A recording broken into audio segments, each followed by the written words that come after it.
Praise the lord. Good morning. మన ప్రభువును ప్రియ రక్షకుడైన దేవుని నామమున మీ అందరికీ కూడా ఉదయకాల శుభములను తెలియజేస్తూ ఉన్నాను. అందరు బాగున్నారా? దేవుని శాశ్వతమైనటువంటి కృప, ఆయన నిత్యమైనటువంటి సన్నిధి ఎల్లప్పుడూ మీతోనూ మీ కుటుంబాలలోనూ నిలిచి ఉండునుగాక. నా ప్రియమైన దేవుని బిడ్డలారా, యేసుతో అనుదిన ఆత్మీయ ప్రయాణం నాతో పాటు అనుదినము కొనసాగిస్తూ అనుదినము దేవుని వాక్యములో మీరందరూ కూడా బలపరచబడుతున్నందుకే దేవునికి మహిమ కలుగునుగాక. నేటి దినవాక్యము దానియేలు గ్రంథము 10వ అధ్యాయము 19వ వచనము. నీవు బహుప్రియుడవు, భయపడకుము, నీకు శుభమవునుగాక, ధైర్యము తెచ్చుకొనుము. హల్లెలూయా. నా ప్రియమైనటువంటి దేవుని బిడ్డలారా, ఈ లోకములో జీవించేటువంటి మనుషులను భయం ఎప్పుడు కూడా వెంటాడుతూనే ఉంటుంది. ప్రతి ఒక్కరూ ఏదో ఒక దానికి భయపడుతూనే ఉంటారు. ఎంత ధనవంతుడైనా, ఎంత బలవంతుడైనా, ఎంత భక్తిపరుడైనా ఏదో ఒక విషయంలో భయపడుతూనే ఉంటారు. బైబిల్లో మనం గమనిస్తే చాలా సందర్భాల్లో దేవుని బిడ్డలు భయపడుతున్నప్పుడు దేవుడు తన దూతలను పంపి వారిని ధైర్యపరిచినట్లు మనం చూడగలం. ఇజ్రాయేలీలు కానాను దేశాన్ని స్వాధీనపరుచుకునే సందర్భంలో దేవుడు మోషేతోనూ యెహోషువతోనూ ఇజ్రాయేలీలతోనూ అనేక సార్లు భయపడవద్దు, జడియవద్దు, దిగులు పడవద్దు అని వారికి ధైర్యము చెప్పటం మనము గమనించగలం. అనేక రకాలైనటువంటి భయాలు మనుషులను ఎప్పుడు కూడా వెంటాడుతూనే ఉంటాయి.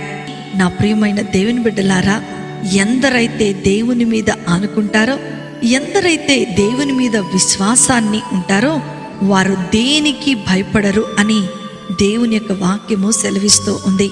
బైబిల్ గ్రంథములో దావీదును గనక మనం గమనించుకున్నట్లయితే తన ధైర్యముతో సింహాన్ని, ఎలుగుబంటిని, గొల్యాతును సంహరించాడు. షడ్రక్, మెషక్, అబద్నెగోలు రాజును ఎదిరించి ప్రాణాలకు సైతము తెగించగలిగారు.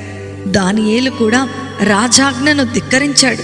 వీరంతా కూడా ధైర్య సాహసాలు ప్రదర్శించింది కేవలము దేవుని యందు భయభక్తులతోనే.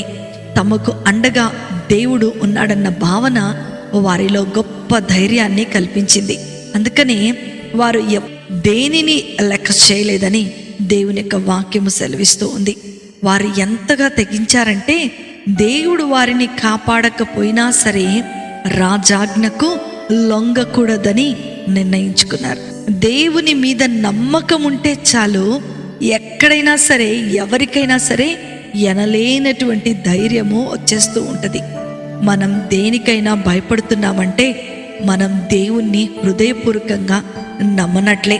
సామెతల గ్రంథము 28వ అధ్యాయము 1వ వచనంలో మనం గమనిస్తే నీతిమంతులు సింహము వలె ధైర్యముగా ఉందురు అని అంటున్నారు.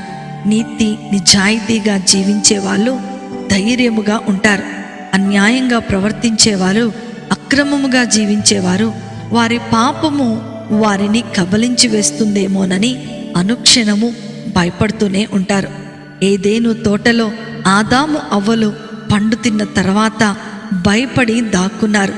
దేవునికి వ్యతిరేకముగా వారు చేసిన పాపమును బట్టి వారు దేవుని ఎదుట రాలేని పరిస్థితిలోనికి వారు వచ్చేస్తున్నారు. నా ప్రియమైన దేవుని బిడ్డలారా, మనము ఈ లోకానికి కాకుండా దేవునికి మాత్రమే భయపడుతూ జీవించే వారముగా ఉండాలి. దేవుని భయము ఉన్నవారు నీతిగా జీవిస్తారు. కాబట్టి మనము దేవుని యందు భయభక్తులతో నీతిగా జీవించినప్పుడు మనం చాలా ధైర్యంగా ఉంటాం. అందుకనే దావీదు మహారాజు 27వ దావీదు కీర్తన 1వ వచనంలో మనం చూస్తే యెహోవా నాకు వెలుగును రక్షణయ్యున్నాడు, నేనెవ్వరికీ కూడా భయపడను అంటున్నాడు.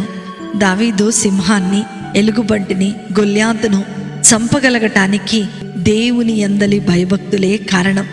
దేవుని దృష్టిలో దావీదైనా, నువ్వైనా, నేనైనా అందరూ ఒకటే. దేవునికి పక్షపాతము ఎంత మాత్రము ఉండదు.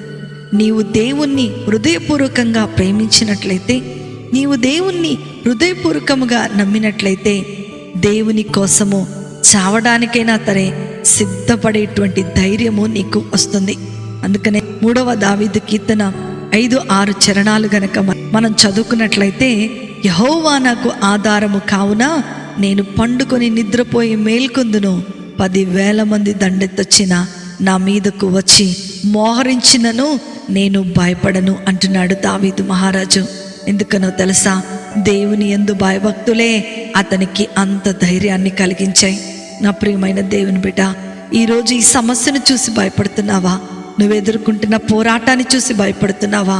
నీవు పయనించవలసినటువంటి క్లిష్టతరమైన మార్గాలను చూసి భయపడుతున్నావా? దేనికి నువ్వు భయపడాల్సిన అవసరం లేదు. నీకు ధైర్యమునిచ్చేటువంటి దేవుడు ఈరోజు నీ పక్షాన నిలబడి ఉన్నాడు. కేవలము ఆయన యందు భయభక్తులు కలిగి ఉంటే చాలు. గొప్ప ధైర్యము, గొప్ప ఆదరణ దేవుడు మనకు అనుగ్రహిస్తూ ఉన్నాడు. అతి కృపా, ధన్యత, ఆశీర్వాదము వాక్యం వింటున్న దేవుని పిల్లలైన మీ అందరికీ అనుగ్రహించబడును గాక. ఆమేన్. ప్రార్థన చేసుకుందామా? మమ్మలను మిక్కిలిగా ప్రేమించిన మా ప్రియ పరలోకపు తండ్రి, ఘనమైన దేవా, శ్రేష్టమైన నామమును బట్టి మీకు వందనాలు ప్రభువా. ఏ లోకములో మేము జీవించినంత కాలము ధైర్యముగా మీ అందరి భయభక్తులతో నీతిగా జీవించినట్లుగా మాకు కృపను అనుగ్రహించండి. విన్న వాక్యము ద్వారా అనుదినము కూడా మా జీవితాన్ని నూతనపరచుకొని నీతో నడిచేటువంటి జీవితాన్ని మీరు మాకు అనుగ్రహించమని నజరేయుడైన యేసుక్రీస్తును శక్తి కలిగిన నామములో అతి వినయముతో అడిగి వేడుకొనుచున్నాను తండ్రి. ఆమేన్, ఆమేన్, ఆమేన్. ప్రభు మిమ్ములను మీ కుటుంబాలను దీవించునుగాక. ప్రేమతో మీ సహోదరి శిల్ప జోసెఫ్.